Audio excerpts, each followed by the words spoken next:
All right, we are live. Welcome back to the Carnivore Roundtable. This is John, Carnivore Backwoods. Excited to be here today. Got some great guests that are going to be on here with us. We got Lynn from Lynn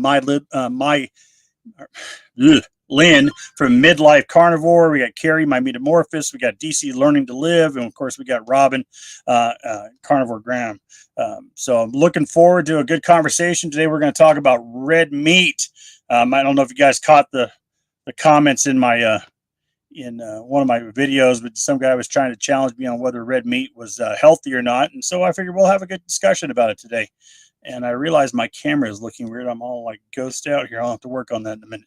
Anyways, let's bring everybody on here, and then we'll get to it.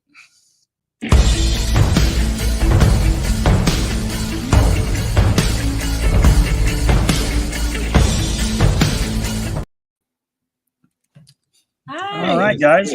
Welcome to the round table. Appreciate you guys being here. How you guys all doing today? Great. Awesome. Great.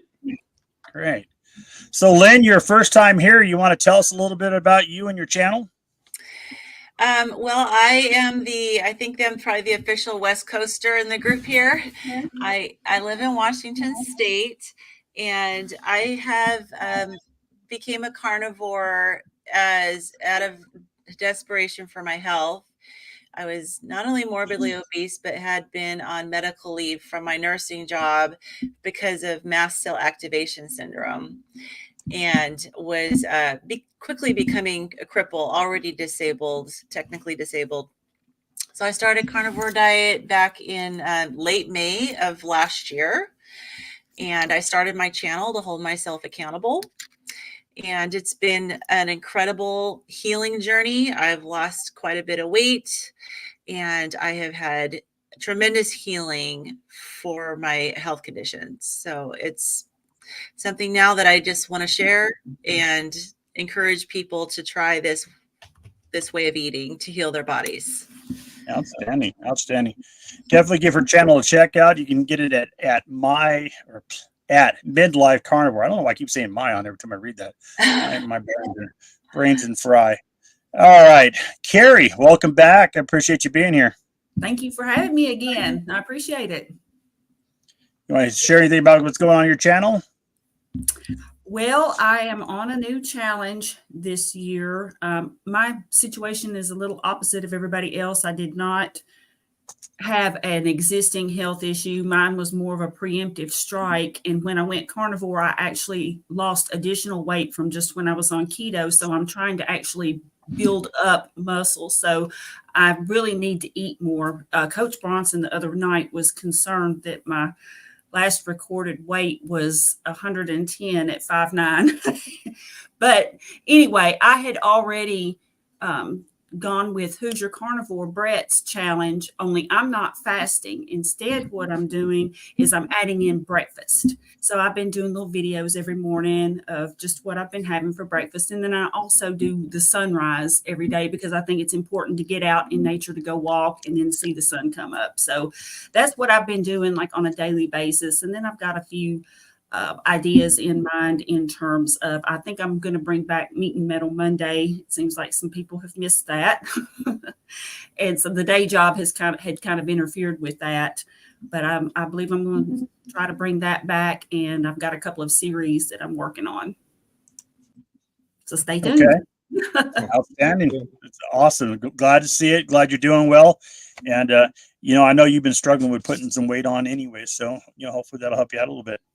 Robin, appreciate you being here. First time on the channel. Yeah, thank you so much for having me on. I really appreciate that, John.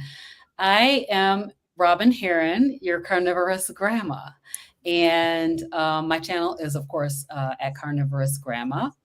I basically yo-yo dieted all my life, pretty much. I found keto maybe about 10, 12 years ago. And I did keto for a long time, like 5 years straight without going off of it. But once I went off, I lost my whole mind. And basically what happened was I ended up watching Dr. Berry go from keto to carnivore, and saw him thriving on carnivore. And I decided that I would try it back in February. So February 22nd, I started carnivore, and it's been a total game changer for me. I absolutely love it.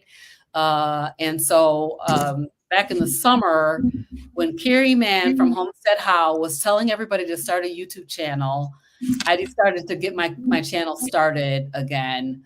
And so on my channel, I'm doing things like, I'm mainly trying to talk about carnivore and debunk all the bad information that we've gotten over the course of the time. The whole food pyramid thing, it's all just a bunch of bunk, right? We all know that. So, and I feel like particularly in my community, the African-American community, we're not getting the memo. Because when I looked out there to see who was doing carnivore, like there's a lot of carnivore channels out there, but I didn't see anybody that looked like me. So I was like, okay, I'll go ahead and I'll take one for the team and go ahead and start my channel. And so I'm talking a lot about, why carnivore, or at least a proper human diet, is good for you. I'm trying to talk with doctors. So I'm really reaching out to all of the physicians that are talking about carnivore in the space, and trying to get them to come on and just talk. And then, so I do a show called Carnivorous Grandma Speaks, where I talk, there's one that's called the Women of Wisdom series, where I talk to ladies, and Lynn's going to be on there. And so is Carrie. I'm super excited to have them both coming as a guest on Women of Wisdom. I also, of course, speak with the doctors, and then I do other Carnivorous Grandma Speaks topics. And then I do like what you eat in a day, because people always have the question, like, what am I going to be able to eat? And I thought about it when I was thinking about what I'm going to do on my channel. Is the main question I want to know is, what can I eat? Because I love to eat. So, so I do the what you eat in a day, and then I do just a lot of talking head type stuff on my channel. So I'm really enjoying being in the carnivore space, and I'm super excited to talk about this red meat thing, because what we're hearing is trash. Yeah, what we're hearing, and then it gets repeated, and that's what, and we'll get into it more here in a minute. I'm going to go over to DC here, but it's just repeated. It's just repeated garbage. Yep. Somebody's got a weird microphone thing going on. I don't know if you guys want to check your settings, but for some reason we keep getting a tapping noise. So it may be me. I don't know. I don't know if you're tapping your desk and it's causing your mic to. It's probably that. I have to be really careful because my mic's pretty sensitive. I'll try to just be really careful. Okay, it's somebody's popping in there, and it's not a big deal. But I was looking around on my settings to see if I could isolate it, and I couldn't figure out where it was coming from. DC, bud, how are you doing? Welcome back. I'm glad you're here. Yeah, good, man. Yeah, thanks for having me again. Yeah. What time is it there? It's let me see, 4:10 a.m. in the morning. So it's 4 in the morning. Yeah. Man, I appreciate you, bud. Yeah. You're a trooper. I'm always up early anyway, so yeah, there's not much difference.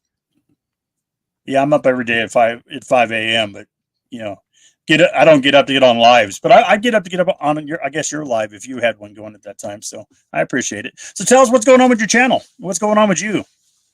Not a lot at the moment. But in a couple of days, we're starting an all Aussie carnivore connection. So pretty much what we're doing now, but with all Australian carnivore members.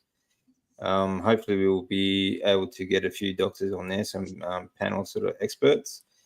We have a challenge going at the moment on Facebook. We have a push-up challenge, and it's going pretty well. And yeah, like you guys say, I'm just trying to get as much of this, the food industry debunked as possible, and trying to get as many doctors on there to sort of help prove that point. And I'm working on a video at the moment about the corruption of the food industry as well. So a few things going on. I'm trying to finish my book as well, so I'm trying to get that launched very soon. So yeah, quite a bit going on actually, I guess. Yeah. Outstanding. Well, I'm glad you're doing good. everybody's got a great thing going on with their channels here. Apparently, and I just saw this pop across here. Apparently, we missed it. It moved on me. During the live stream, we got Lynn to over 1K subscribers. Congrats, Wow. Lynn. Congrats, awesome. Lynn. I'm over 1,200 right now. Okay, so Nice. y'all work on mine now. It's the Come Carrie on. Man effect. It's the Carrie Man effect. I know. Yes. Yeah. Yep, that's awesome. So congratulations. And Thank you know, you. everybody's channel is doing well, and it's good to see it. All right, guys. So we all run into it. I had the comments, in my video where I was a guest on the Hump Day with Carnivore Soldier. Some guy in there telling me that that long-term eating meat is going to cause health issues, and I just simply responded back to him, "Hey, could you that's fascinating. Can you provide me with evidence to prove your claim?" And to which he just responded back with some nonsense. And I'm like, well, that's so your answer is no. You don't have any evidence because there's none that exists anywhere in the world. So just a silly, but thanks for the chat. And then he tried to call me, submit back saying I was not open-minded to his conversation. Well, first of all, you have to have a conversation to be open-minded to it. You can't just spute something at me and expect me to accept it as a fact just because you said it. I wouldn't expect anybody here to accept what I say as a fact. I'll just tell you my experiences, and you can take it for what it is and do your own research. So anyways, what's what we're going to talk about. Red meat. It's been the evil devil, since I was a kid. I can remember when I was in second grade and they first introduced us to the food pyramid, and they had, this is the way you're supposed to eat, and then, slowly but surely you got to eat less red meat, you got to eat less fat.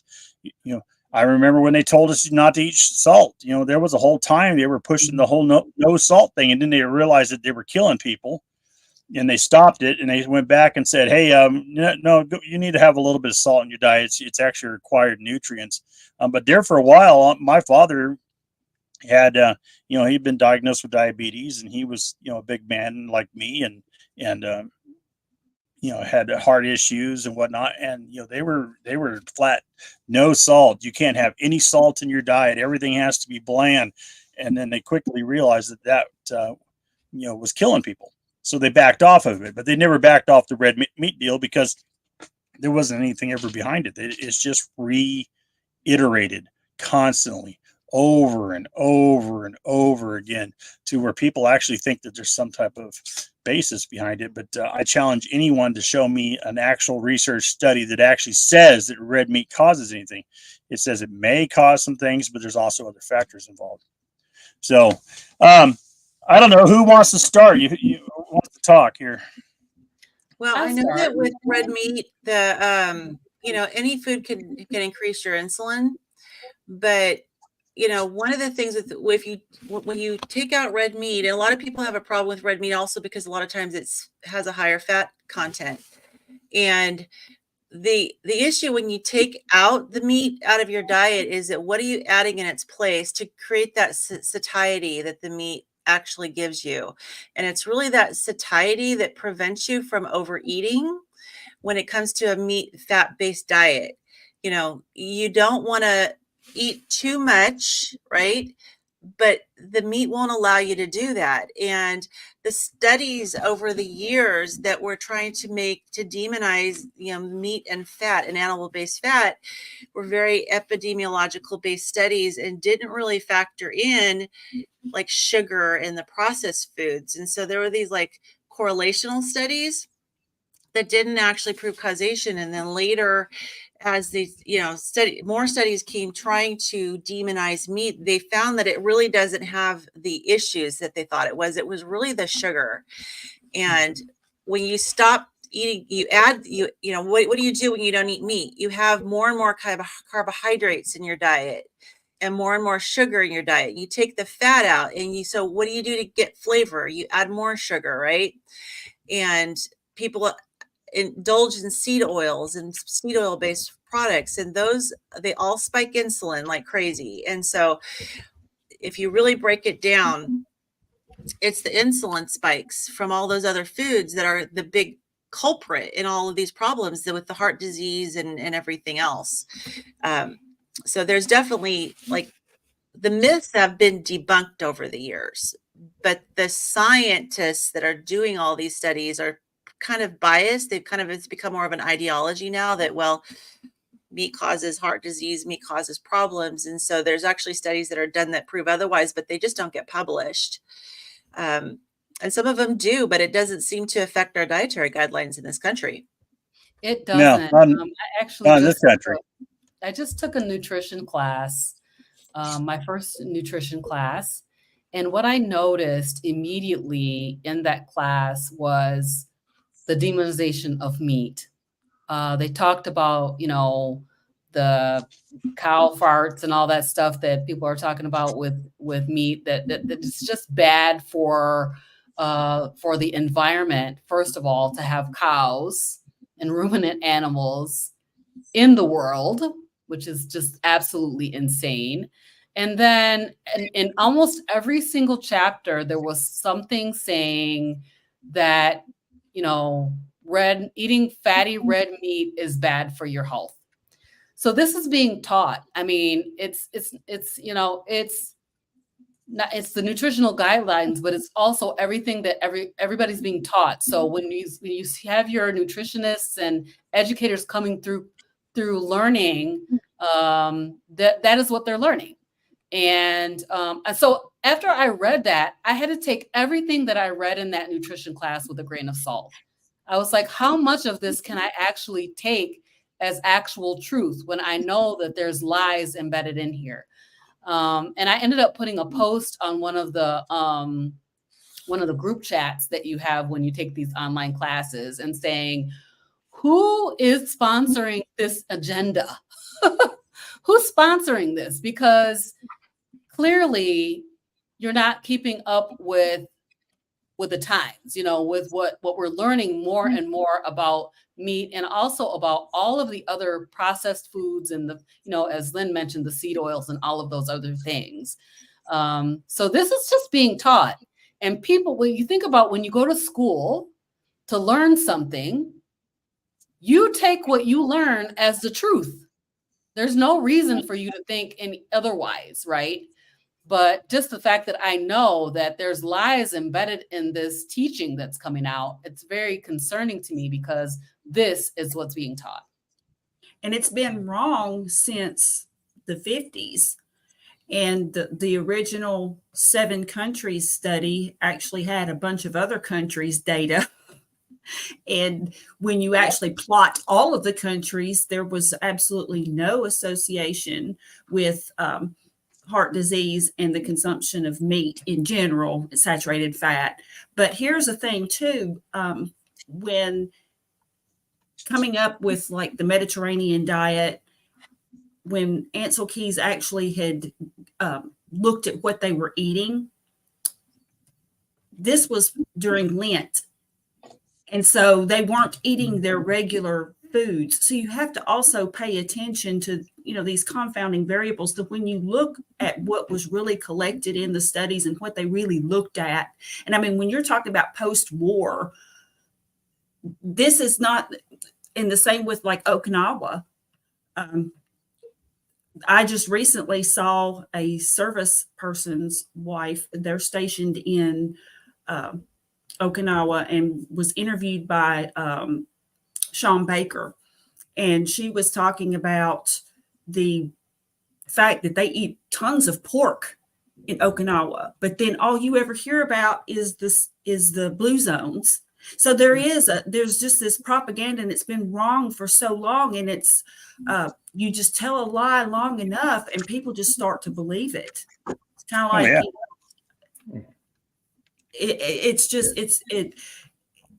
you just constantly hear it. And so that's just what you know and what you believe. And until something happens, either somebody maybe goes keto or carnivore, or maybe just something that you personally stumble into, but you're not going to get that information out there. And yet when we look at the information that we're getting and we do our research, suddenly we're consulting Dr. Google as if Google's going to tell us. But you know what I'm saying, though. So it's like it's almost like we're just in this weird alternate reality where the truth is a lie and the lie is the truth.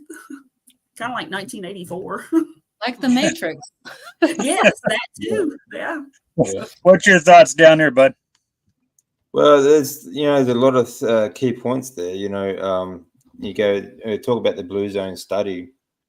Yeah, they cherry picked a period in Japan during the second and after the Second War, where there was a lot of extreme poverty and starvation, and you get these corrupt influencer and doctors and so on that have vegan bias telling you, Japan, the Okinawans in Japan, they survived on sweet potatoes and garbage like that. Yeah, after the war, there was extreme poverty. They couldn't buy meat. There wasn't a lot of meat around at the time. But, Okinawa, they have, I lived in Japan for 10 years. They eat meat constantly, like morning, noon, and night. It is they eat some form of meat. They eat all kinds of seafood. They eat all kinds of other meat as well. Okinawans eat a lot of pork, yes, but they eat all kinds of meat, beef, chicken included. If it ever had a face, ever had any kind of self-propelling motion, they'll eat it. And they eat all parts of it too. Like it's very favorable in Japan to eat even the bowels of the animal. Okay, they eat all of the organs, and nothing gets wasted. They eat the feet, they eat everything. Wow. And to cherry pick these, obviously I know that the people behind the study, the original Blue Zone BS, they obviously have an agenda. But then you also have big food industry who pay these influencers large sums of money, and they come out with this utter garbage that like this guy Gregor, he's a vegan doctor. He's got these books on he's like how not to die, like no one's ever going to die sort of thing. You got to be kidding me. It's just utter garbage. But I think that the more they push their agenda, the more people wake up to it as well, because it just gets more and more ridiculous. And it comes to things like ruminant animals. That cattle are by far the most environmentally friendly food source. They do nothing but give back to the land. Without ruminant animals, you will lose your topsoil. They produce so much, for the environment that grains take away from. So there's absolutely no argument in the against red meat. There's never been anything proven like in any kind of disease. But there's also recently there's a lot of great studies that have come out that have proven the benefits of red meat against disease, especially major disease like diabetes and cancer. You got long chain fatty acids that have been proven to help break down tumors to allow T cells in and destroy tumors from the inside. That's just one of many benefits from meat. You got all your branched chain amino acids come from meat. You got all your proteins that you need to restructure the building blocks of your body come from meat. 75% of any steak that you buy is water. That's where you get your water soluble vitamins. The fat, then you get your proteins, then you get your fats. It's a very, very small portion of steak is actually saturated fat. But you get other types of fat, and the rest of it is fat soluble vitamins and minerals. These are essential mineral and nutrients for your body, for your lymphatics. You have 5 different organs all set up to absorb fat, not oils, fat. Okay? So So there is absolutely no argument that can stand up against the truth. I agree.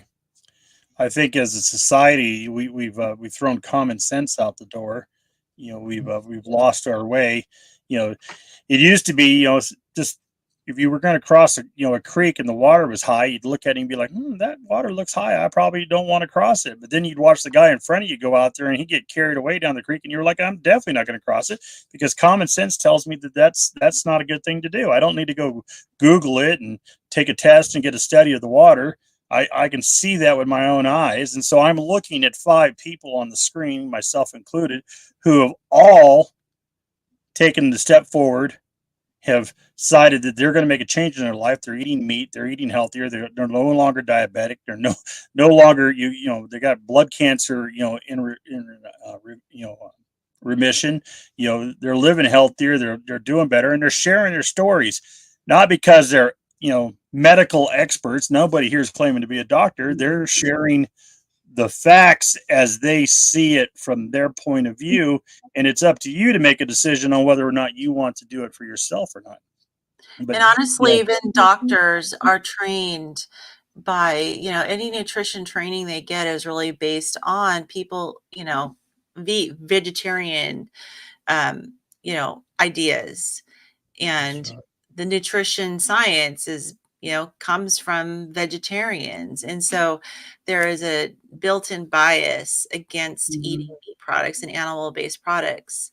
And so this is the training that the doctors get. In nursing school, we got, we were thrown the food guide pyramid is, this is what the dietary guidelines, but any nutrition education was truly only just therapeutic diets for people who are critically ill and in the hospital.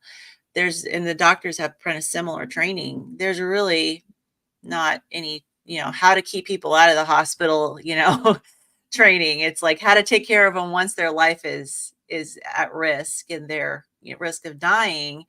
And that's the nutrition education that you get when you're in the medical field.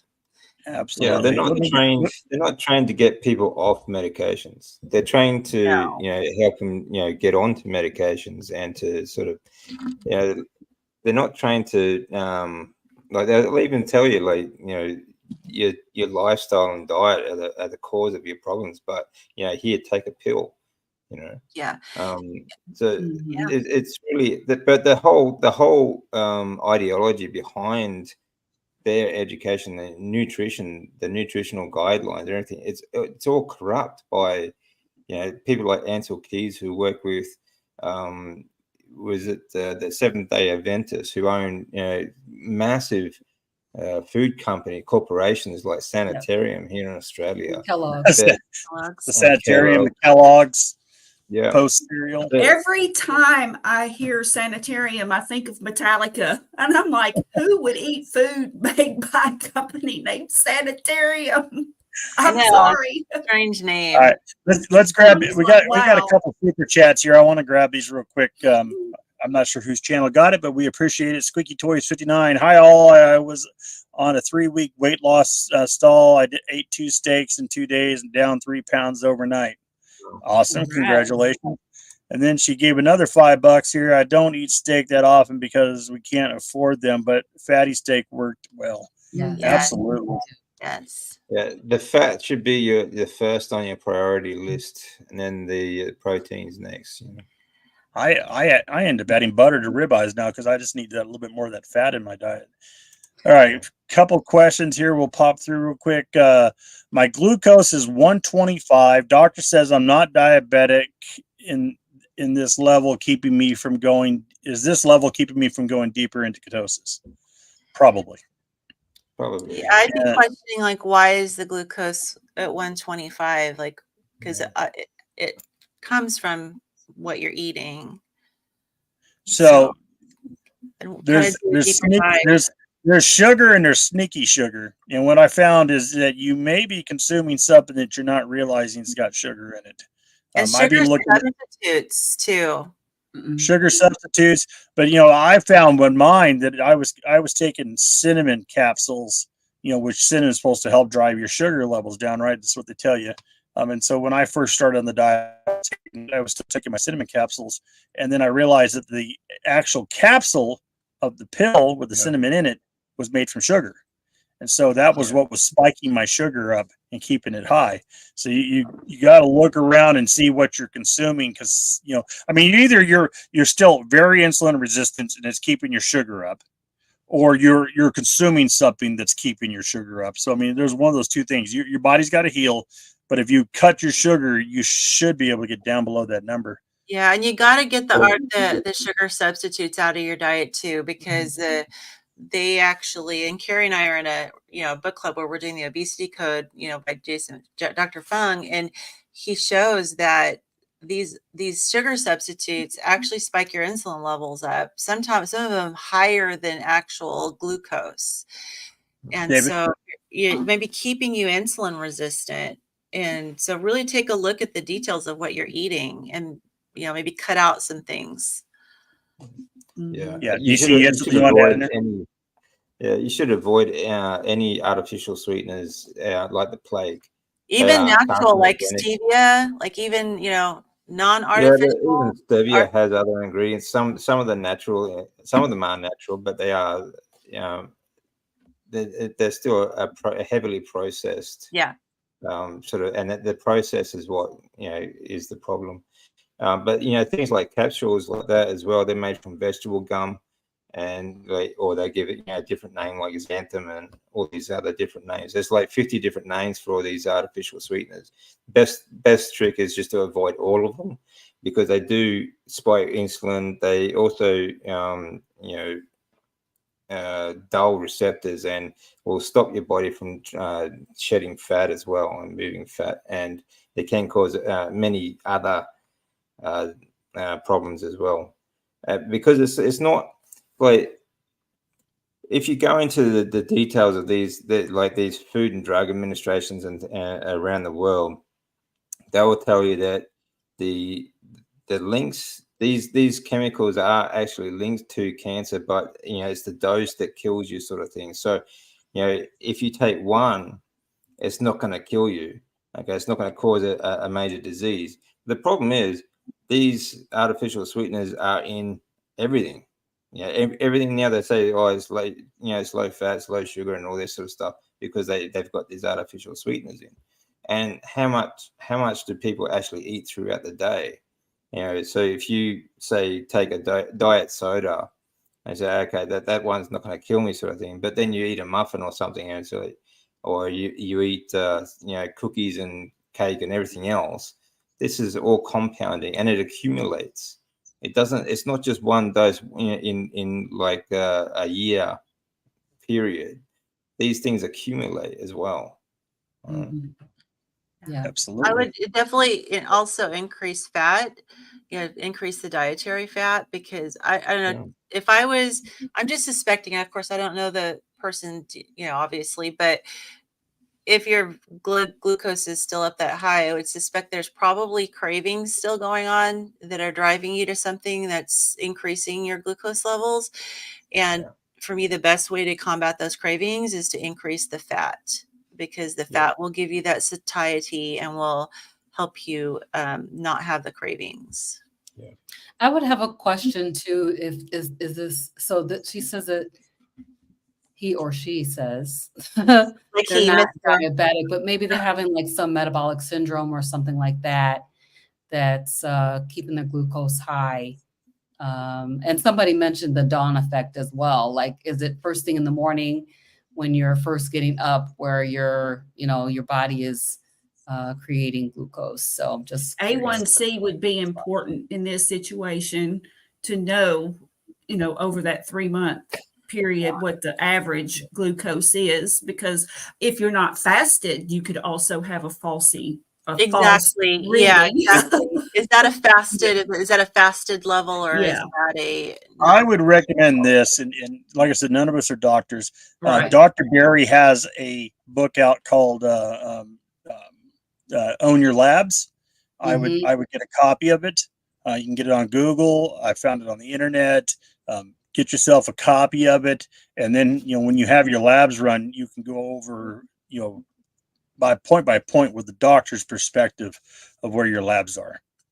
Because I mean, there's a lot of things that could be affecting that, but I would, from my perspective, I would be looking around for anything that you might be adding to your diet that has sugar in it that you don't want, or even sweeteners. If it tastes sweet, it's going to spike your insulin. Yeah, it depends on, I mean, there's a lot of factors that could, contribute to that. So it depends on where you're at, where you're coming from, what your diet is actually like, what you are adding to, one great thing about this diet is you can eliminate everything, except meat, and you go from there and find out what's going on. That would be the best. I would say the best course of action. For me, I would just eliminate anything that wasn't meat. I agree, and then you go backwards. You go to the lion diet and work your way backwards. That will give you a good indication. I like this comment. I just throw it in there. My old English teacher said that there's no such thing as common sense because sense isn't common. I say that there is common sense. It's just a torture for the rest of us that have it. It's getting less and less common.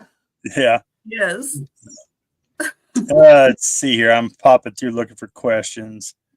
Lots of wanted to go back. Can we talk a little bit about that? I just wanted to address that comment about the Seventh-day Adventist and the influence that they have had on our dietary guidelines. It's very interesting that our whole dietary structure is based on the vision of one woman, like a prophetic vision, where she said it was prophetic, but the fact is all of her visions were plagiarized. The fact is, in their own memos, they actually stated that, okay, we need a gimmick to get our church off the ground, sort of thing. And they came up with the fact that, okay, if we make our church vegetarian or vegan, it will give us the edge. It'll give us a promotional sort of thing, So all of her actual so-called visions were actually plagiarized from many others around the world, different stories. It's all just, I think she was just one cog in the wheel. The thing of it is what they were trying to do is keep people from masturbating.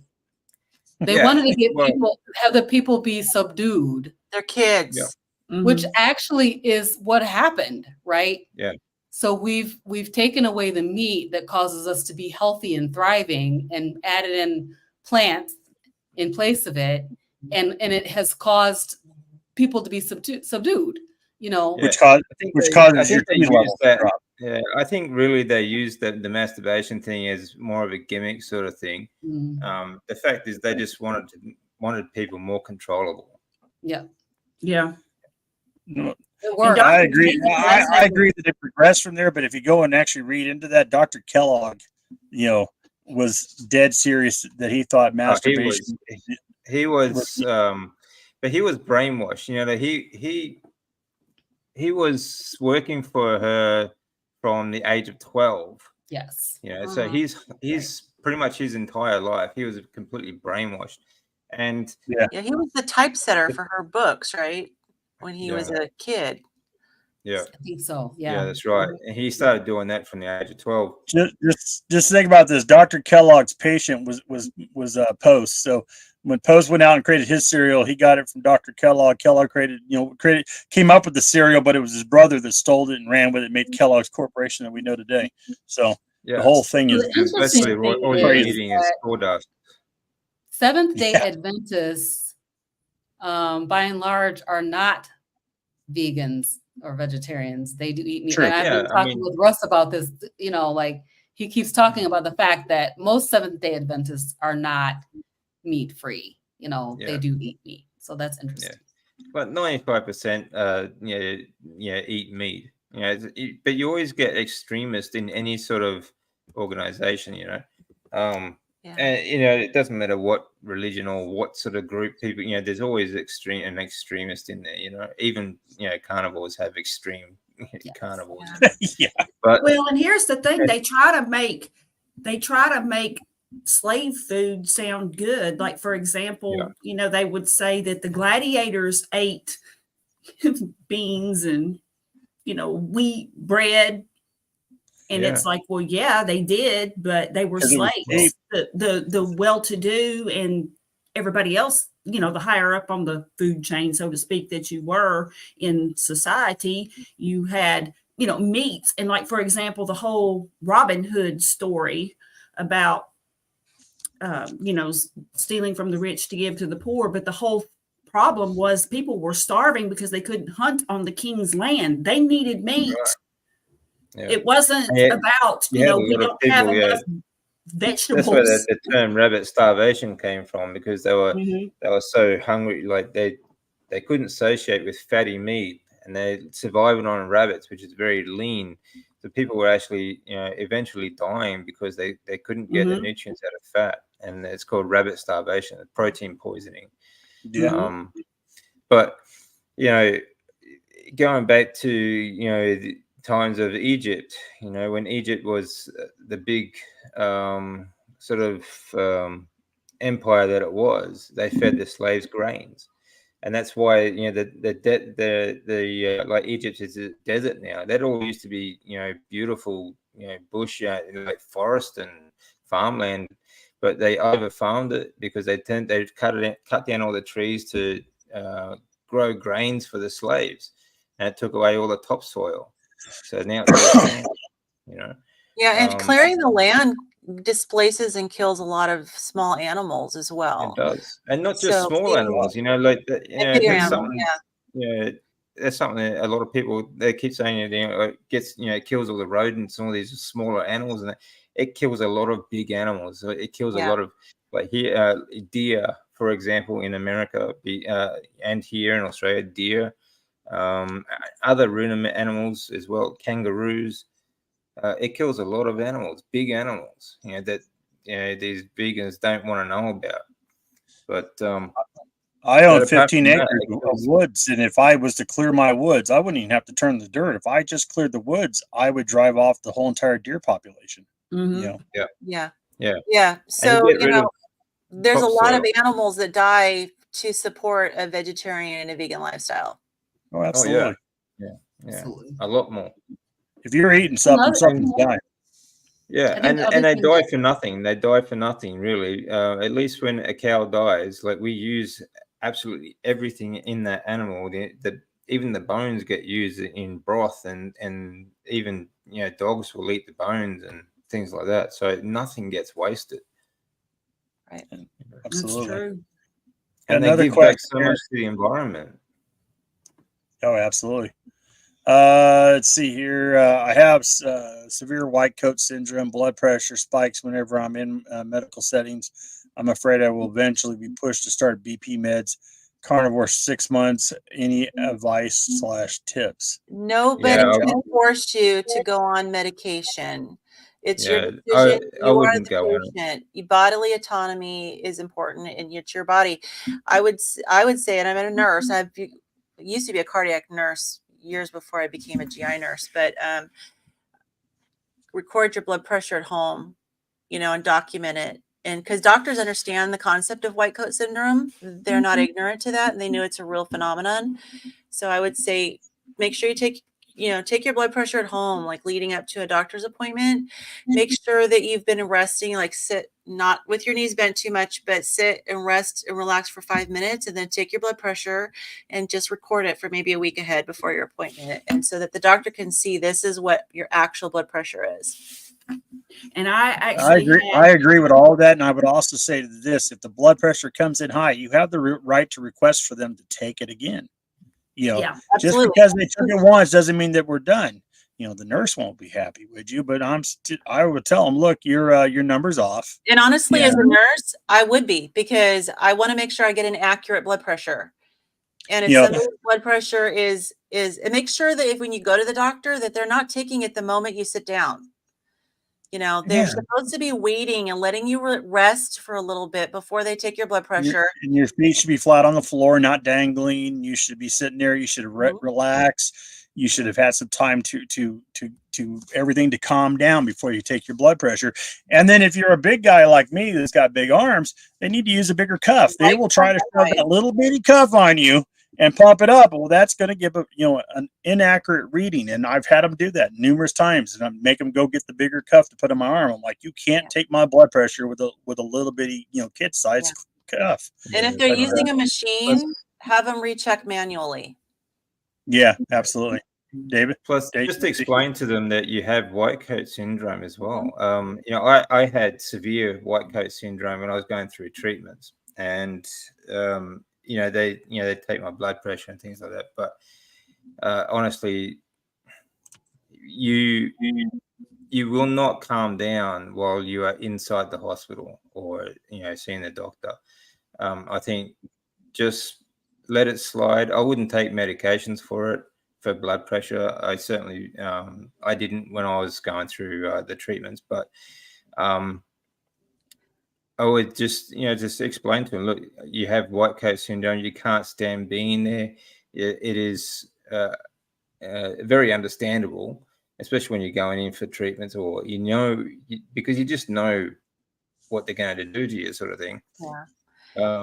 You will be relaxed as soon as you leave. As soon as you leave the hospital, you instantly relax. So right. I wouldn't and if worry the doctor knows you have white coat syndrome, they really are not going to push blood pressure medication on you, because if you take it at home, it's going to drop your blood pressure too low. That's right. And that is also dangerous. So it's just a matter of communicating with your doctor. But regardless, it's ultimately your decision whether you go on medication. You just need to have make an informed decision. I have a video up. I actually had white coat syndrome before I went carnivore, and gradually, slowly but surely, even at the doctor's office, like they used to have to take my blood pressure 2 or possibly 3 times. So the nurse and of course, I've been going to the same doctor's office for over 25 years. So, I mean, they know me, but still, and I had also previously worn a blood pressure monitor. So like at home, and it monitored like what my blood pressure was at, I think it was hourly intervals or something like that. But anyway, it stored the data. And so they knew that I had white coat syndrome.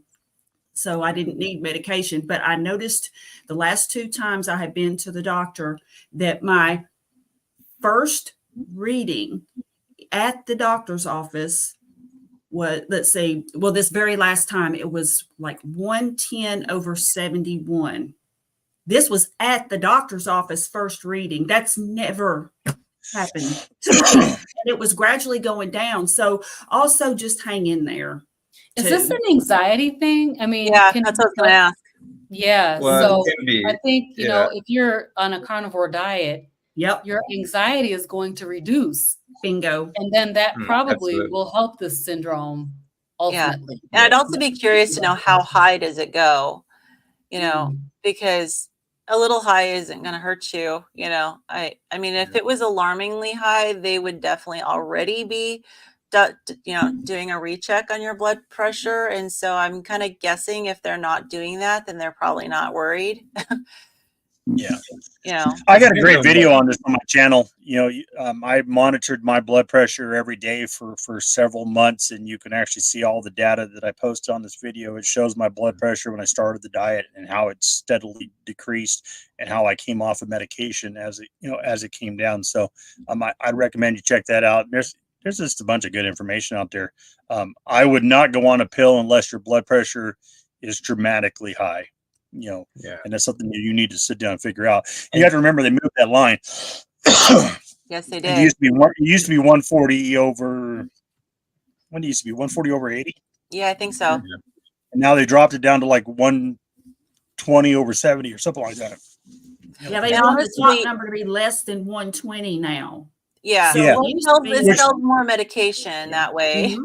But honestly, too, it's age related. So if you're older, a lot of older people, their blood pressure goes up a little higher, maybe 140 or something. And that's actually not necessarily a bad thing, because, I mean, higher blood pressure gets more blood to your brain. Yep. Well, that's the thing, too. A lot of these guidelines are set specifically because they want to get you onto medications, like the cholesterol levels. Yeah. Right? They want you on low cholesterol for many reasons. One is that the brain needs cholesterol and produces its own cholesterol. The liver creates all blood cholesterol, but they want you to have low cholesterol because they don't want you thinking. They don't want you healthy. So that's why they have these low targets for you when you get your blood checked. But also these numbers are based on you being fat, obese, and on the standard, crappy diet. So a lot of these numbers, if you have high blood pressure and you're fat and overweight, these are bad signs. But having high blood pressure by itself is not bad. Go out and walk up the side of a mountain, get to the top of it, take your blood pressure. You're going to have high blood pressure because your blood pressure is high.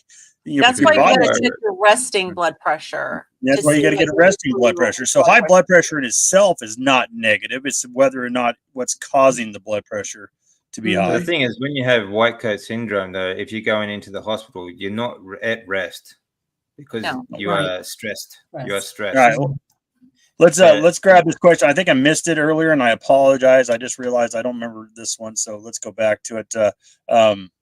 My wife was in the nursing home for a few months. Food was making her type 2 diabetic.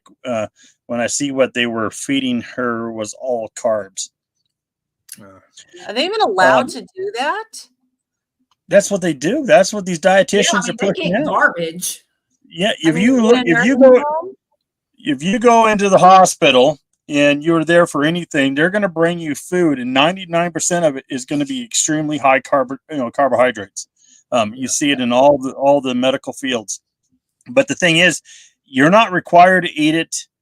You can request other things from the menu. If they can't provide it, you probably, I don't know about your location, but I know here in Tennessee, you can go out and get her whatever you want to feed her and bring it into her. Yeah, and honestly, Still your I Doesn't matter what personally field either. never experienced that working in a hospital, and I know that the hospitals I've worked at, the patient has a menu and they can order what they want within the dietary guidelines that the doctor provides. So if you're diabetic, they give you like your diabetic options. But I've never seen in the hospital anybody be forced to eat an all carb meal. And in fact, it's encouraged. Unfortunately, it's gone that way.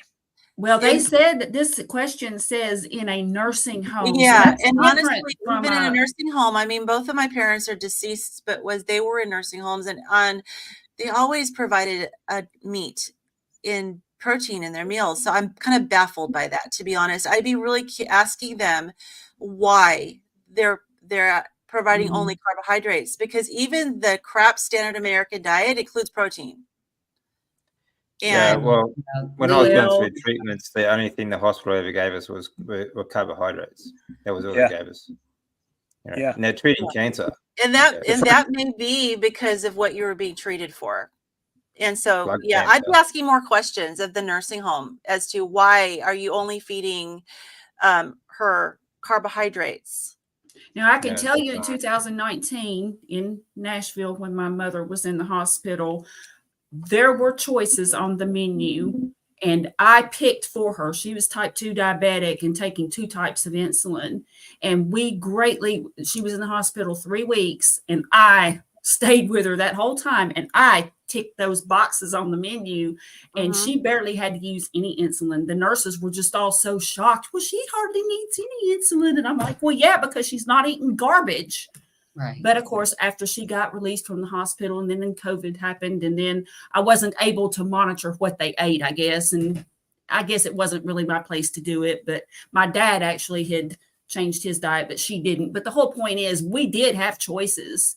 Yeah. And the nurse, frankly, told me, she said, most people don't make those choices. Yep. Correct. So. All right. So we got another question here. I'm still needing electrolytes, get headaches without. And in Canada is fortunate to ship keto.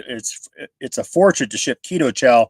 All options I can find have stevia in the other options. Element. No, and Dr. Barry has a recipe. He and Nisha, it's an older video. It's Ketorade.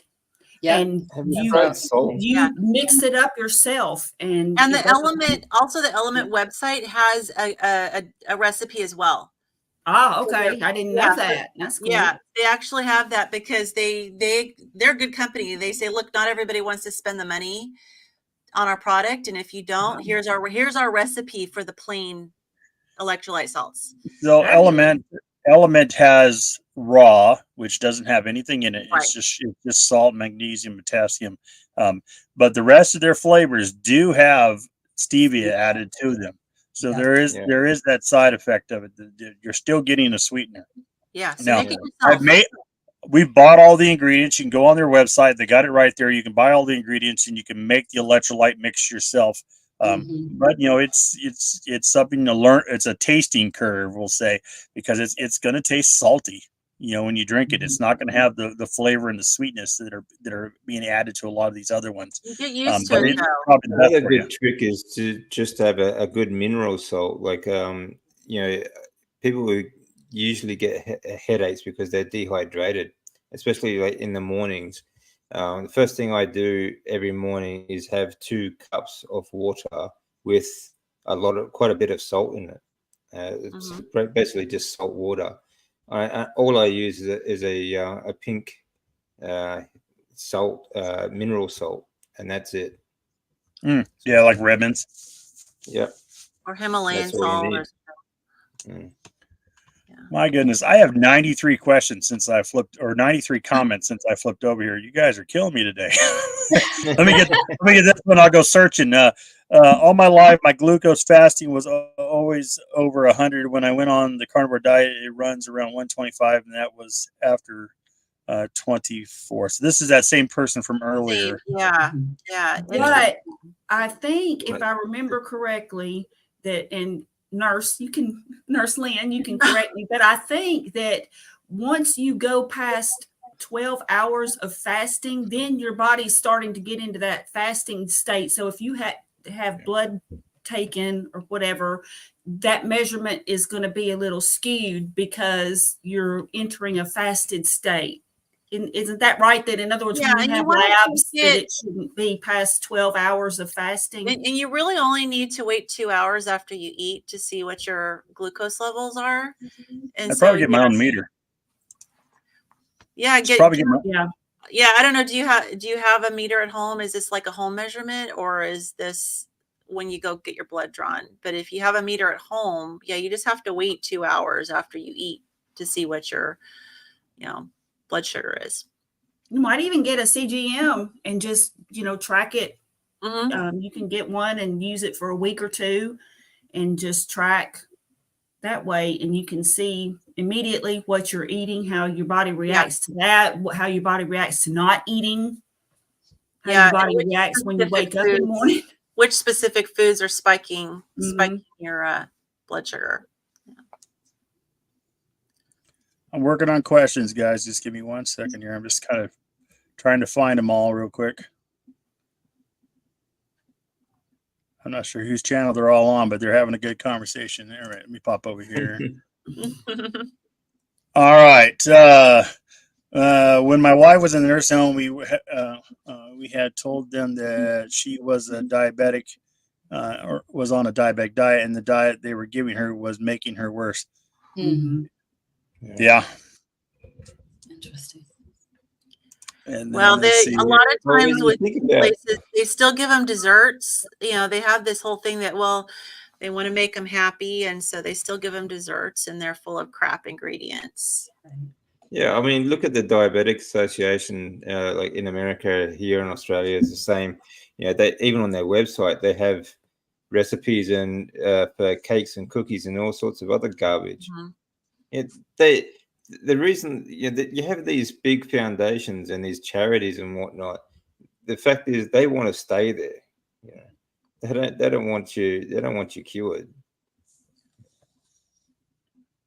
You have to remember that you're a customer. They call you a patient. Exactly. You're the customer. Yeah, they want the return customer, and they want you to keep on paying the bill. Right. How do you avoid the elites from taking over our food? How do we avoid the elites from taking over our food supply? Good question. Buy local. Go to your local farmer and get you a cow from them. Yep. Yeah. That's my the only way you can do it, anything you can do is vote with your dollar. Don't buy anything, or the garbage foods and things like that. That's the only way we can fight back and put them out of business. Yeah. We have to be our own dietitians. We have to be our own doctors, and we have to source everything for the cleanest and best supply we can get. Fact is, they already control our food supply for a vast majority of it. So yeah, buy local as much as you can. And Laura's a hunter, so I would say excellent. Part of her practice is to hunt for herself and go get her own food from outside. And don't give over your control to them. I mean, they will do everything that they can to intimidate us and make us feel like they can get all that control, but we outnumber them. And I think that the fact of the matter is, as the country's gone crazy, but it's still a free market system. And wherever the demand is where they're going to move. And what you're going to see is if by the more and more demand, by the more and more people going carnivore and eating meat, you're going to see them supplying that demand because they want to make money off of it. They're greedy. Yeah. So it's still a free market system. It's just like real estate. When the prices are going up, the market, or when people are demanding property, the prices go up. And when people stop demanding property, the prices will go back down. So, that's what's going to happen with meat. You're going to watch prices go dramatically up as more and more people eat meat. But at some point, it'll level itself out. But be prepared for it. It's coming. When you think about what happened with keto, right? Coming as well. So keto products. I never saw a keto product when I first did Atkins back in the early 2000s. There was no such thing as a keto. You couldn't even find the stuff to make a keto product back then. But then all of a sudden, when the demand for keto stuff came in, everybody had a keto everything. They weren't even. And the problem is that word keto doesn't mean anything on a label. Keto could. Yep, you look at something that says keto on it, you look at it, it's like, oh, look at this. It's got 50 grams of sugar in it. Well, that blows keto right out of the water right there. But, plus, they can put that title on full of seed oils too. You get these so-called keto protein bars and all these other things, but they're full of seed oils, So the problem is that, when they start being mass produced, by these same corporations, the same corporations are going to use the same ingredients. Simple as that. So just because they relabel something and tell you it's healthy doesn't mean that it's healthy.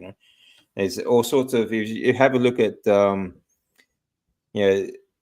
these supplement companies, food supplement companies, and you can go straight in. You can go from even just vitamin supplements all the way up to sports supplements like protein powders and these bodybuilding websites and things like that. They are all full of seed oils, because they're produced by pharmaceutical companies, and there's not a lot of pharmaceutical companies out there. They all come from one sort of place. So the same people making all the drugs, medical drugs and things like that, are the same people making the so-called health foods. All right. So yep, you just have to be wary of that. Mm-hmm. Well, what do you guys think about when Michelle Obama was changing the school lunches to make them healthier, orange covering eyes? I love it when the emojis get spelled out like that. That's awesome. Yeah. Well, Michael, he's part of the problem, So. So I would tell you this. I remember. I don't have it in front of me, but I do remember that there was a level of trouble with children while this diet was going on. And since they reverted back of that, those levels have reversed. They were having more behavioral issues. There's the word I'm looking for, behavioral issues while on this diet. And while my children were going to school, I was ended up having to send them with food because what they were feeding was garbage. I mean, the kids couldn't. They're still feeding them garbage. I mean, well, they're still feeding them garbage, but they reversed a lot of that era of. It's definitely all the problems that kids have. It's an important topic, though. It's something that needs to be addressed. The school lunches are crap, but if you have somebody wanting to just push more of the vegetarianism on the kids instead of a diet that they need, then it's not really helping. No, that's right. Good It's still all it's still garbage. part of the vegetarian or vegan agenda sort of thing. But think about all the problems that have come up that kids have, that especially Yep. these days, ADHD and all these other behavioral problems that they, of course, give them drugs for. Even depression and anxiety and all these other things that, when we go into carnivore, one of the biggest things that we notice is a lack of, we come out of depression, out of anxiety and these sorts of things that kids are really suffering from. That the suicide rate of children now is the highest it's ever been. And it's because, people like Michael trying to push this garbage food through schools, and it's just disgusting, the whole thing. We, I'm thinking about my grandkids. I have 11 grandkids, for those of you who don't know that. Wow. And what they eat, and they're eating Pop-Tarts, they're eating cakes and cookies, they're eating all the crap food, but yet we expect them to be at their best. And we know that when we ate that food, we had brain fog. We were depressed and anxious and all the things, but we're expecting kids to be at their best eating a Pop-Tart for breakfast before going to school. So Sugary cereal or sugary cereals, yeah. So yeah. it's a problem. Chips. Oh my God, chips. Yeah. Terrible. Goldfish. It's amazing, that the chemicals that kids are being forced to eat, and exactly right. We notice how differently we feel and think on the carnivore diet, because we're getting so much more nutrients, with the real nutrients for our body, and yet you expect children to thrive on junk. It's not going to happen. Well, your body can only process it for so long, and then at some point you get to into your 30s and you start feeling it, and by the time you hit your 40s, you're starting to really feel it. And we all started thinking, oh, old age is kicking in. Old age is setting in. Yep. Yeah, and then what it really is all the garbage, and is finally accumulated to the point that our bodies can't handle it anymore. Yeah, and it's not so much that we process it; it's just that we sort of we get used to it, because we think that we get used to that feeling. It's amazing that if you look back now and you think about all the years that you thought, wow, that was just the way we felt. We just felt like that because of we just didn't think that there was such a difference in just the way, because of the way we eat, that would change the way we think and feel. Yeah. My youngest is 27, so I don't have the kids in school anymore. But if I did, and I wasn't eating carnivore when my kids were in school, but if I did, just to combat that, I know that kids, unless you feed them garbage, your kids aren't going to necessarily eat if they're not hungry, because they just want to play and have everything. I would just load them up in the morning before school with bacon and eggs or whatever, like good quality food.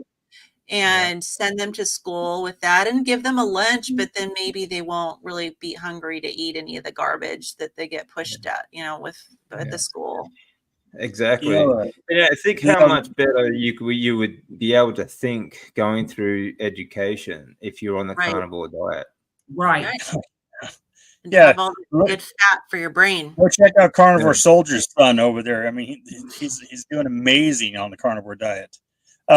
So, when I was in school, they started doing this thing every once in a while. You could get breakfast. And I mean, it was pretty uncommon, but every once in a while, once a week or something, they would offer breakfast. Sometimes you could go in and you could get some chocolate milk or something, when you first got there. But now in school, they're offering breakfast first thing in the morning. These kids are going to breakfast, they're going to lunch, and they're feeding them is carbohydrates. And that's pretty much all. There's no meat really involved in it. Very little protein. It's all carbohydrates, and it's scary, And so, the whole school system needs to be reverted. But we have a breakdown in society where we don't feed our kids in the morning anymore. We just let the school feed them. School's going to give them. Yeah. Well, people are so busy, just trying to, survive these days. Yeah. So Richard here says, who said checking BP at the doctor visit is an absolute parameter? It's a guideline that's set from higher up, and it's it's the whole problem, not just with blood pressure, but just with medicine, the healthcare in general, is that everything is algorithm based. It's based on preset guidelines that are set way up the line from the doctor, and it's not individualized medicine.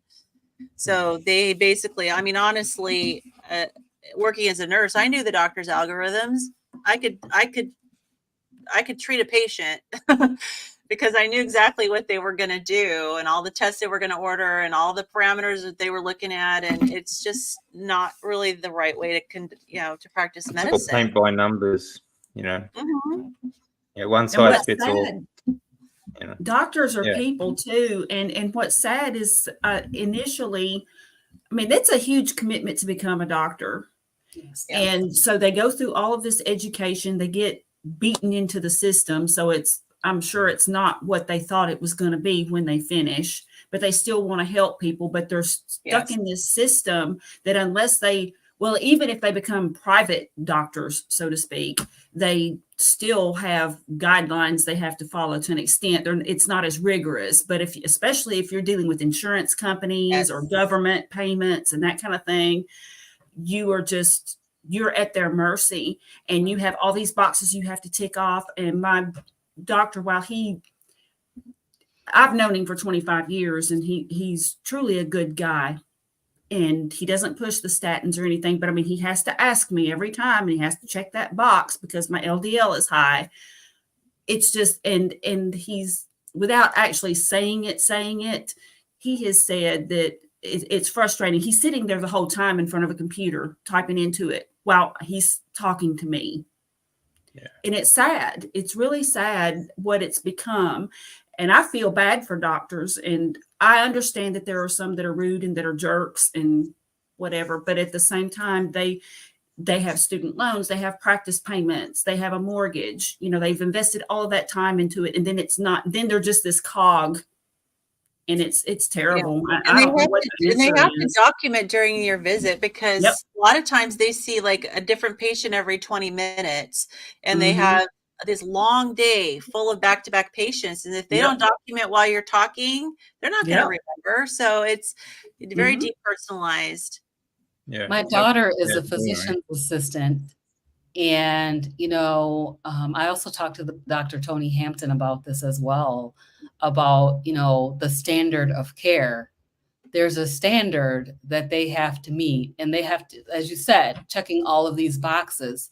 So, and if they're working with a patient and they're not managing, so if you have high blood pressure and they're recommending a statin, they're measuring whether or not your patient blood pressure is being managed, or their diabetes is being managed through the standard of care process. So, they're kind of in a box that they have to fit within these lines. Dr. Hampton has some additional metabolic training and nutrition training. So he's able, he calls himself the metabolic doc, because he's able to actually help people get off of their diabetes medicines and get off of their, cure their diseases instead of doing sick care, doing healthcare. So, but yeah, there's this standard of care that is a box that these doctors they have to fit inside of it. Yeah. Yeah. Even, talking about the medical system, like my oncologist, he's a really good guy. But, even when he wants to prescribe any kind of drug, he has to clear it with accountants. He has to check with accountants whether or not he's allowed to give you a prescription. What kind of system is that? Right. So, it doesn't matter, people, doctors, nurses, and that large majority of really good people that are, or at least want to help people. They just don't know how, because they're educated in a corrupt system. And the ones that do know can't do much about it anyway, because they're trapped in the hospital system. And, hospital administrators, at the end of the day, have the last say on standard of care. Standard of care is set, and that's it. They're not allowed to deviate.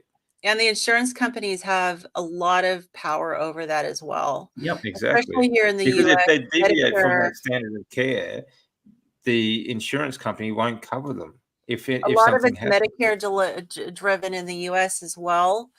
Yeah.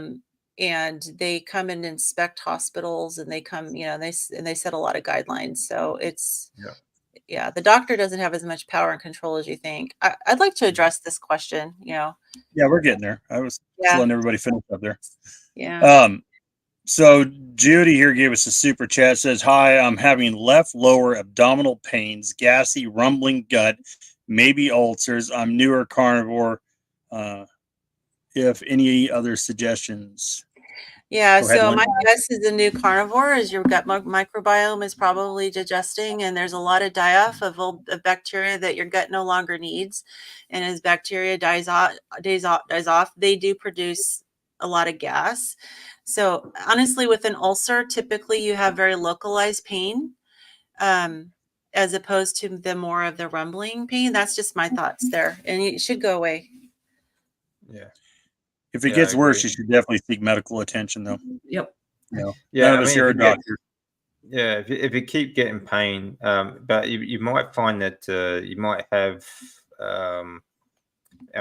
like, I totally agree with that. But newer to carnivore, until you've got your fat intake adjusted to, like, if you take a lot of rendered fat, it sort of just goes straight through you as well. So maybe take a look at that's what you're taking in as well. Probably increase my water intake just to help dilute down what's going on inside your stomach. Yeah. But the lower left abdomen, I mean, you really need to pay attention. If you do have like sharp localized pain that's constant in one spot, the lower left abdomen is the most common place to have diverticulitis.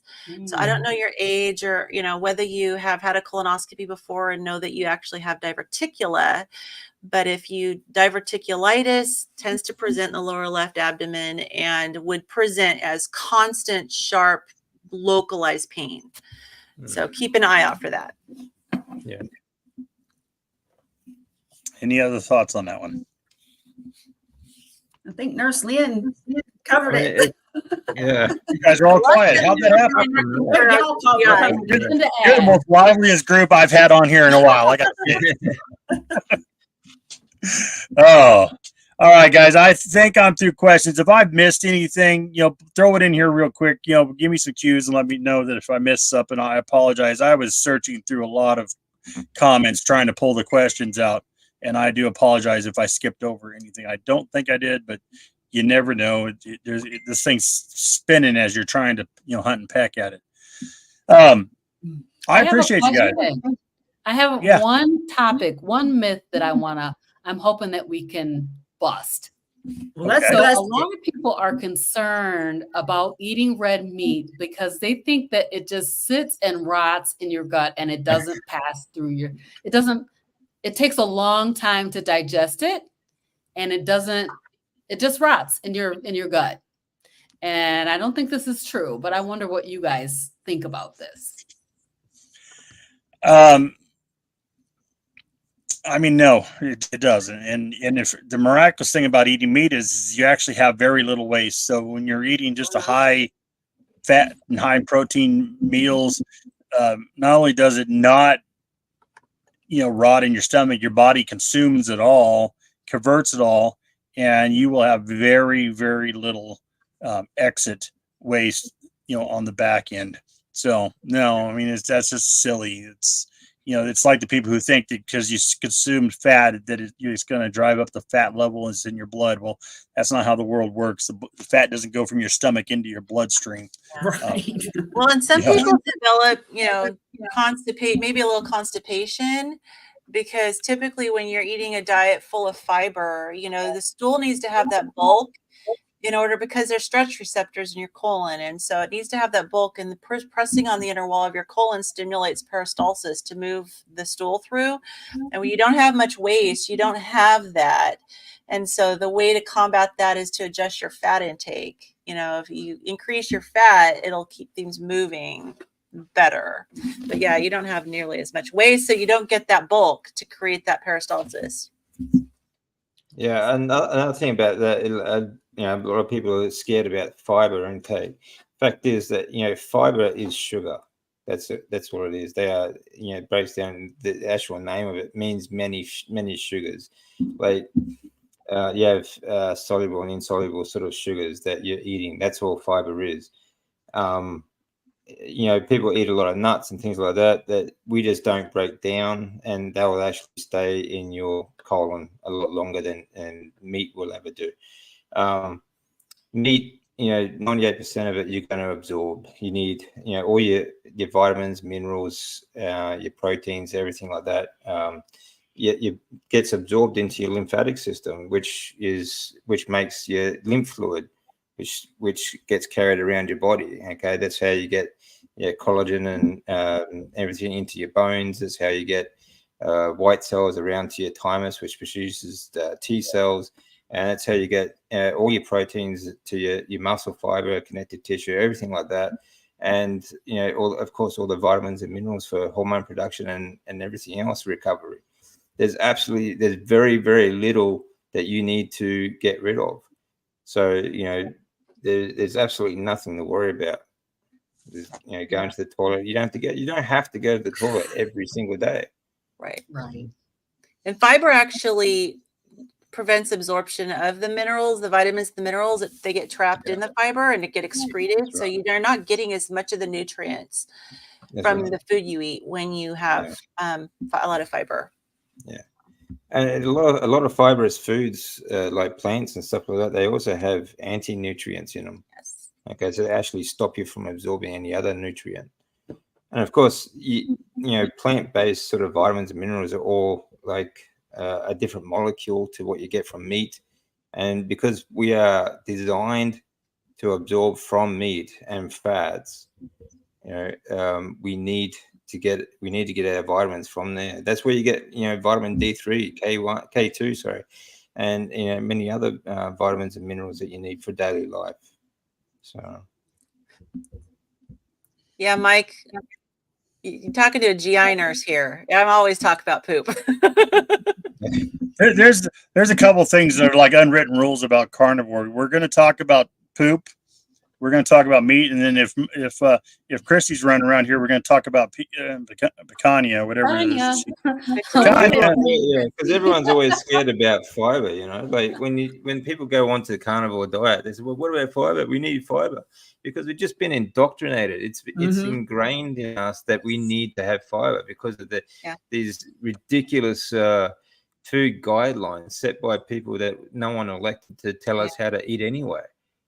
Yeah. Well, the crazy thing is, you know, when I was working in GI, you're talking about people who have like flares of ulcerative colitis or Crohn's disease. The doctor says, cut out all your fiber. No, do like a low residue diet. Don't eat the fiber. And that allows the gut to heal. But yet as soon as their gut is healed, then it's like, okay, add it all back. Yeah. I mean, when you have severe IBS, like when I was going through chemotherapy, you know, I had severe IBS, and they would still put me on a high fiber diet. You know? Well, that's I mean, and they do that for IBS, but you know, they recommend the fiber for irritable bowel syndrome, but for inflammatory bowel disease, you know, when it's flared up, they want you to get rid of the fiber. So it's crazy. Yeah, I was talking to Dr. Kiltz a few weeks ago, and he was saying that fiber is like a Brillo pad in the colon. It really just tears the colon up as it passes through. So that's right. I have no desire to eat any fiber. You might as well eat sandpaper. And in the GI world, you know, and I used to tell people this before I was carnivore and I knew better, you know, in the GI world, it was, oh, you need it because they're like, it cleans your colon.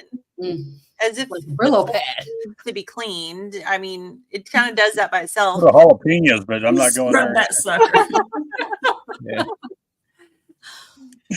What is the critical difference between red and non-red meat that supposedly causes cancer and heart disease? Just the saturated fats question. DC, you want to start with that one? Yeah, sure. I mean, I mean, there's saturated fat in pretty much anything, really. Even if you eat a muffin, for example, muffins and cakes and things like that, they also have saturated fats in them. But the reason why the big scare about red meat is because they keep demonizing red saturated fat, but they don't tell you that it's in most everything else. But the difference between red meat and other meats is that red meat is usually fattier, and except for pork. But I think benefit-wise, beef has a lot more vitamins and real rich in nutrients that it far out. I think it's far better meat for human consumption.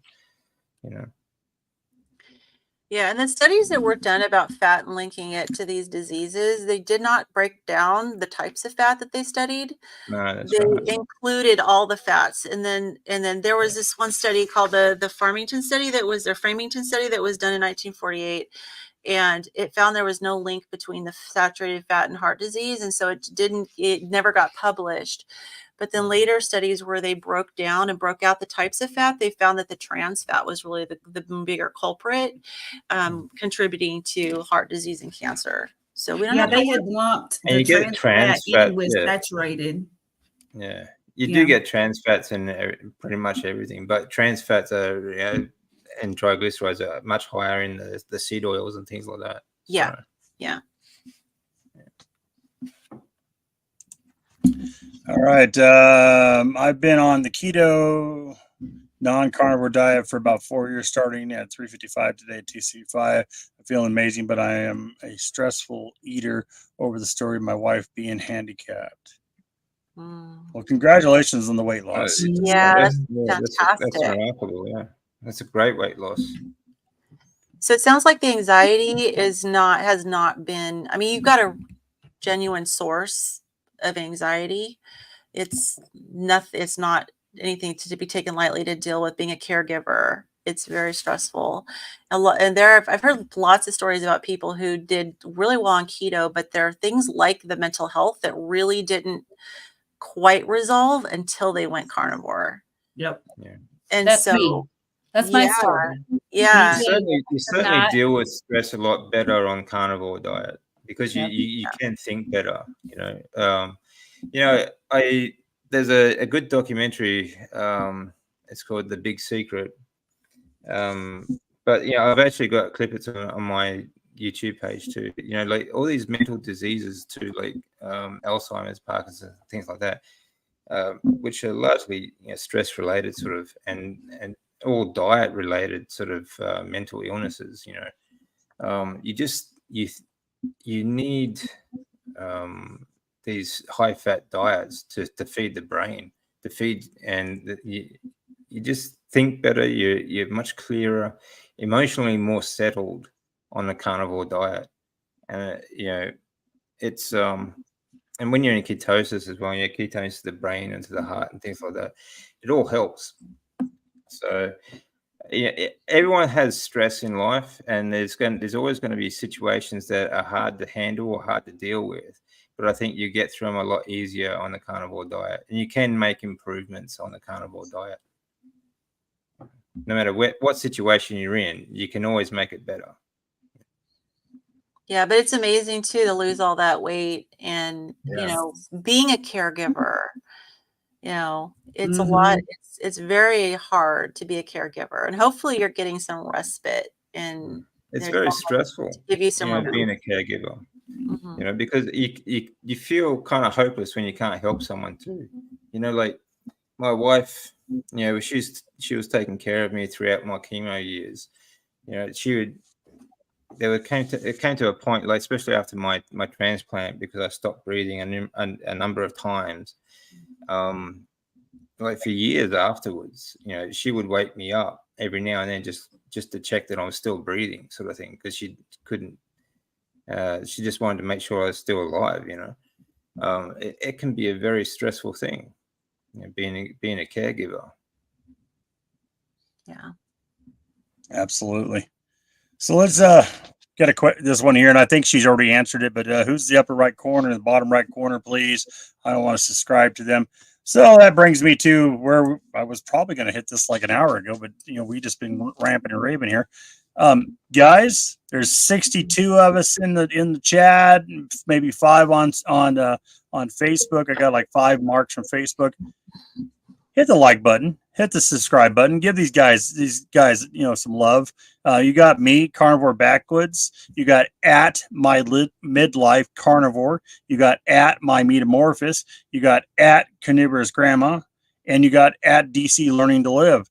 Great channels. And we're just going to stare at you until you hit the like button, subscribe. My neat my neat all day. If you try to do meta, you're going to get something weird. It's meat. And she's not the only metomorphist. So make sure you look in there, because there's another person with the same name. So but that person is MEETA. Yeah, it's backwards. MEATO. Yeah, I'm MEATO. You got to spell it.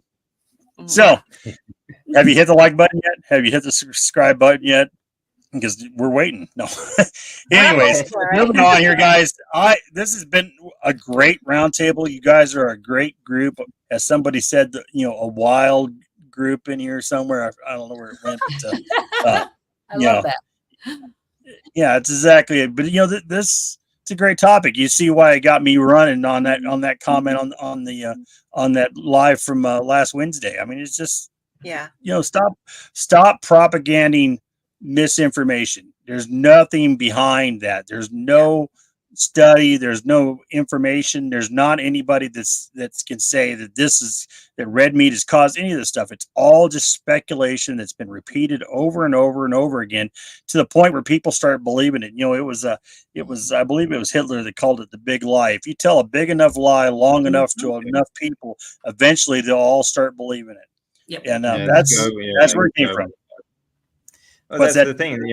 Goebbels, the German propaganda officer. Yeah. I mean, people just don't know. They just don't know. They think that this is. Most of them are unwilling. It's in the education. It's in the propaganda. It's everywhere on TV, and people just don't know the truth. So they just keep regurgitating what they think they know. So I'm going to have a conversation here that we've all had. So you have somebody walk up to you and they're like, oh, my goodness, you've lost so much weight. You're looking so great and healthy and everything. I'm like, well, thank you. Yeah, I have. And they're like, oh, well, that's awesome. And, have you been doing exercise, walking? What are you doing? I'm like, not really. I mean, I do a little bit of walking. It's mostly my diet. And you're like, okay. And they're like, oh, wow. So you're eating on a good, healthy, diet. And I'm like, yeah, I eat nothing but, meat and high fat, high protein, low carbohydrate diet. And they go, right. Oh, that's going to kill you. I'm like, you just said that I look healthy, that I'm doing better. I've lost weight. We've established all these positives, but the minute you hear that I'm eating red meat, suddenly the brain shuts off and the conversation goes to, oh my God, that's going to clog your arteries. You're going to die. And every single one of us has had that conversation more than once. And everybody in the chat room that's had this conversation has had it. Yeah. Aren't you worried about your cholesterol? And what's worse is the conversation comes from doctors. That's the problem. There's no way, eating red meat is not going to clog your arteries unless you inject it straight into your heart. Right. By the time you've digested it, it's gone into your lymph fluid. It doesn't even enter your blood. I wouldn't say that too loud. Somebody will try it in this day and age. Give it a try. See if you can fit a steak into a syringe. But I think the interesting that I'm finding about this diet, I had somebody come up to me today and say, oh my God, you look so good. I'm going to have to try your diet. So that was awesome. But I had somebody approach me and say how healthy I looked. Like they were saying how a lot of times when people lose some weight, I've lost quite a bit, I guess. People are noticing it. That like they were saying, how people, their head is big and their body is small. When they lose weight, they don't look normal, right? When you lose weight, like on crash diets or things like that, you just don't look healthy. And they were just saying like, you look really, really healthy.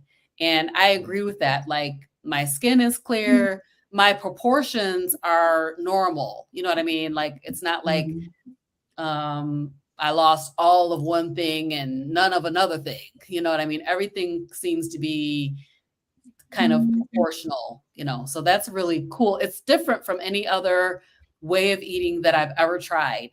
You know, usually I try some kind of a diet, all of this goes and none of that goes, you know. So it's really a very healthful way of losing weight and getting healthy and, you know, healing your body from the inside out. Yeah. So we got a last minute Yeah. question here that we're going to throw in here. It says, hello, before you end, just had my appendix removed. Any advice on life without? I've been meat-based for several years, 52-year-old female. Dr. Berry has a great video on this, and I'd highly recommend that you go over and search Dr. Berry and having your appendix or having any type of surgeries like that. You just got to eat a little bit smaller. You know, you're just going to have to, you're probably going to have to eat more times a day and have smaller meals. What are you guys' thoughts? Probably would increase fats too. Like the appendix is basically just part of your bowel. Like it's just a small thing. And usually when you get appendicitis, it's because like poop gets built up. So, you know, again, increase your fats would help. And I think make sure you're not eating carbohydrates because, you know, especially fibers and things like that, that's going to tear it up. But yeah, you know, check out Dr. Berry. Like, he has a lot of great videos on pretty much every subject that could even relate to like the carnivore way of eating. Another thing I just want to touch on what we're talking about before, it's not, you know, it's not just about what you eat, okay? Because, you know, your skin absorbs all these chemicals that you put onto your body as well. So, you know, soaps, shampoos, all these sorts of things, they actually will strip your skin of things like, you know, vitamin D that, you know, that comes yet when you like when you're out in the sun, for example, your body starts to produce vitamin D like in your sweat. It acts as like a sunblock, but then you sort of wash it off with soap, and these, you know, these chemicals get absorbed into your body, and, you know, this affects your hormone production. You know, like you know, these chemicals get absorbed into your endocrine system and, you know, goes through your thymus. And it really does affect a lot of things like hair loss and things like that. Is, you know, a lot of that is due to the chemicals that you use when you have a shower and wash your hair, like shampoo and things like that. So just be wary of that. I would, you know, the thing is to live as natural as you can in this very unnatural world, as someone once said. So that would that it's not just about the food. You know, have a look at everything that you use as well. I picked up beef tallow beard balm. I actually kind of like it. You know, at first I wasn't too sure about. Yeah, I use tallow soap now. I use that for everything, and that's really good. Yeah. Guys, we're gonna wrap this up. I'm gonna throw this up here real quick. I'm not sure if it's really a question or not, but it's got a Q in front. One reason I started carnivore was I was sick and tired of being sick and tired. So yeah, that was all of us. We were all sick of being sick, you know, and tired and fat and overweight or too underweight. I mean, there's a lot of reasons out there. But that's where we're at. So this part of the Carnivore Roundtable, I'm gonna go around. I'm gonna ask everybody the same question I ask every week. And, you know, so we'll start up here at Lynn. Lynn, what's on your mind? What do you want to share with the audience? What's going on with your channel? How do you want to close out today? Well, I mean, since the topic is red meat, I think it's important that before you jump to conclusions based on what you're hearing out there, you know, dig into the carnivore community, watch the YouTube videos, watch the YouTube doctors that are on there sharing the carnivore diet. And you know, and I don't know how you guys have felt over the past few years with the pandemic, but I know that a lot of people's eyes were open to propaganda. And I guess the thing that I would say is if you know, we know what governments and regulatory agencies do to feed us information and steer us in a certain direction. So there's no reason why the nutritional guidelines are any exception to that. You know, question, question the guidelines, figure out, you know, where are they coming from? What motives are behind it? Usually it's money driven, and just get in the mindset of start to question things, and you'll dig in and you'll go down those rabbit holes and you'll find the truth. Oh yeah. Yeah. You have to remember that there was a time where all the great minds of the world thought the earth was flat and people questioned it.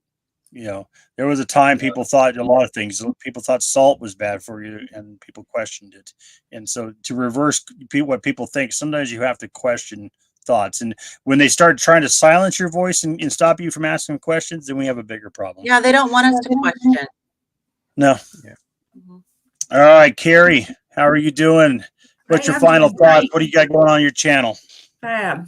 Okay, well, on my channel, every morning I am recording what I make for breakfast. I'm a little bit different from a lot of people. I'm the weirdo in the carnivore community. I'm actually trying to gain weight. I thought that was Rick. well, Rick, look, I can compete with Rick on the weirdness. Let me tell you, I've had plenty Well, of confirmation you in my go for life. skinny, so But yeah, so this is true. Rick is some competition in that category. So I am trying to bulk up. You know, I'm doing body weight exercises, and I've got some dumbbells over here, and I've actually got some resistance bands that I'm going to be doing a challenge with Christy of Meeting Wellness. So I've been recording, though, in the mornings starting on January 1st, what I'm eating for breakfast, because I was adding breakfast in. I've never been a breakfast eater, and I need to actually eat more and just get more sustenance and, you know, work on that muscle and stuff. So that's one thing that I've been doing. I also take morning walks, and I'll record the sunrise and tell everybody good morning. And then I do periodic videos on just various topics. And I think I'm going to resurrect Meat and Mental Monday, because I had fun doing it, but my day job kind of interfered for a while. So anyway, you all come visit me. I'm always glad to see everybody. And if I don't know the answer to your question, I will certainly direct you to somebody who does. Very good. yeah, you do have to throw out there that Rick looks like he's lost in the 80s and Carrie loves the 80s music. So there is that. So do I. Yep. Oh, Robin, I appreciate you being on here. Thanks for coming on. What's your thoughts? What do you got going on with your channel? Thank you so much for having me, John. I have loved being on here. It's been a lot of fun. And like somebody said, this is a wild crowd. I'm enjoying chatting with this group of folks. For me, what's on my heart is around, you know, I think people need to try a carnivore diet. I think they should try it. Consider it to be as like an elimination diet, which is what I did when I started. I said, I'm going to just eliminate everything. I'll start bringing things back in. And then I found out that I really didn't want to bring any vegetables back in. So I haven't. But I recently on my channel did a video called 5 Simple Steps to Starting the Carnivore Diet. And so I recommend that video or any other, you know, Carnivore 101 type videos that can teach you how to start.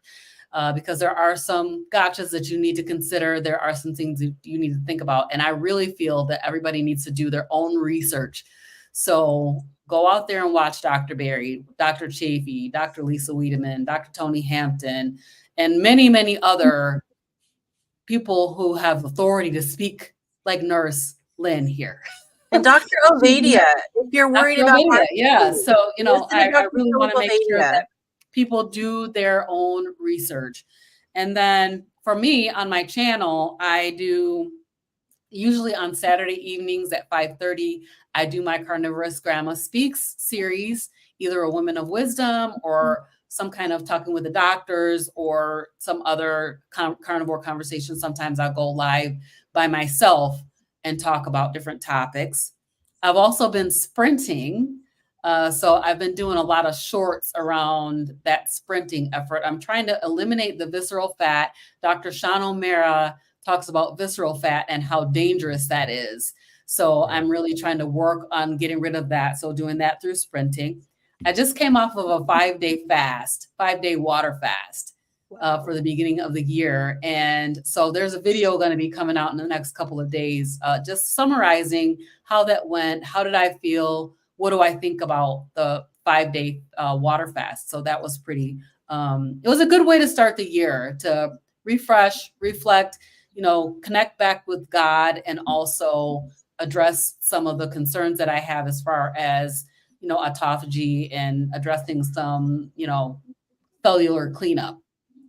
One other thing I want to mention is that on Monday nights at 7:00 p.m. Eastern, I'm on a show that's called Meaty Mondays with the Fierce Felines, and that's with a group of 4 other carnivores, and that's a really fun and entertaining show, very informative. So if you're interested, come and check us out on Monday nights at 7:00.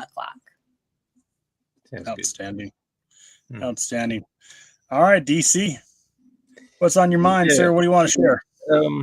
Yeah, that's a great points there. A lot of great points there, Lynn and Robin. And you do need to do your own research, and good or bad, you just have to. You can pick up little tidbits here and there, and there are a lot of great doctors out there that are carnivore or low carb, at least. If you have a look at another great channel is Low Carb Down Under, run by doctors actually, and even with all the research that you put together for yourself, there is still going to be experimentation.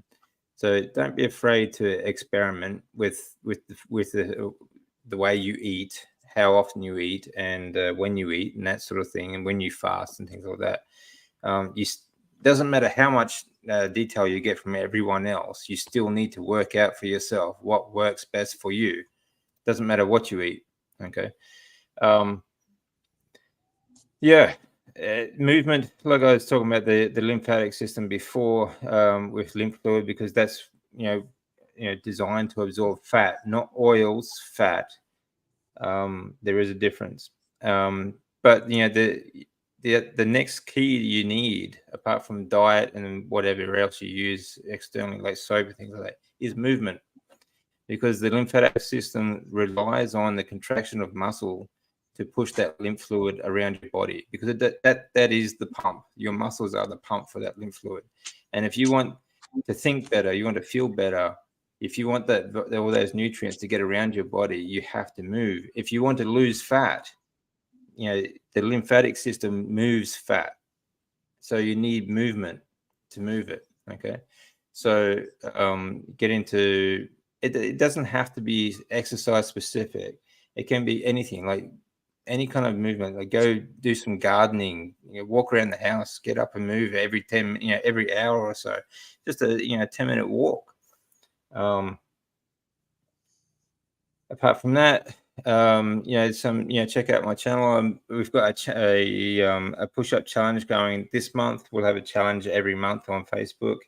I am a sports scientist. I specialize in strength and conditioning, performance enhancing for that's what I was doing in Japan. I was working as a basketball, coaching athletes like basketball players and track cyclists and things like that. So if you have any questions about that, hit me up. And anything to do with cancer, I'm very much interested in, because I've been stage 4 twice in 2 years, and I've an inoperable cancer, an incurable cancer that they told me would kill me in a couple of months back in 2012, and I'm still here. So I'm doing something right.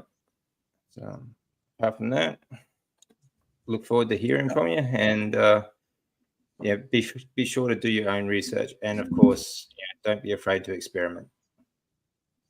Absolutely. Guys, I want to thank you guys for taking time out of your Sunday to be on the roundtable and to share your knowledge and your experiences from your journey on the carnivore diet. Lots of good stuff. Carnivore Roundtable every Sunday at 1:00. I still have one position open for next Sunday, so if somebody wants to jump in and grab that, the position is open for next week. And then the week after that, we're going to have Coach Bronson on here for a health and carnivore live stream. So that should be pretty good. In fitness, health or fitness and carnivore. That's what I meant. So some good stuff there, and looking forward to new things as we go into the new year. Going closer and closer to my carniversary. I'm going to be at 1 year here at March 1st, so I'm looking forward to that. And I will be too, actually. March. It'll be 1 year. well, I for think, me. yeah. And Robin, you said February, didn't you? February 22nd. Yeah. So I mean, and Carrie, what's your carniversary? It's either December 26th or 27th. So I just had mine. I don't Lynn? know which day because I don't remember which day that neighbor gave me all that meat. So I We'll just say didn't realize Christmas. how impactful it was at the time. Yeah, my 1 year is May 29th. Nice. May 29th. So you're not too far. I mean, you got a few months. Got a ways, little ways to go. But Little ways, but you're on your way. So, anyways, love the live stream. Great conversation. Looking forward to next week. Do me a favor, guys. Go out there and go to each one of these guys' channels. Go into the comments and just tell them thank you for everything they do. Just go in there and tell them thank you. Give them that comment. It helps the channel. It helps get the word out. YouTube loves it when you comment on videos, and that's where they put them out there. That's why when people put stupid comments on mine, I don't care. I just leave them there. I'll comment with them because it puts it out there, and you'll get your voice out to more people, even for the stuff that doesn't make sense. Anyhow, we will catch you on the next one, and we appreciate you guys for being here. And with that said, we are going to call it.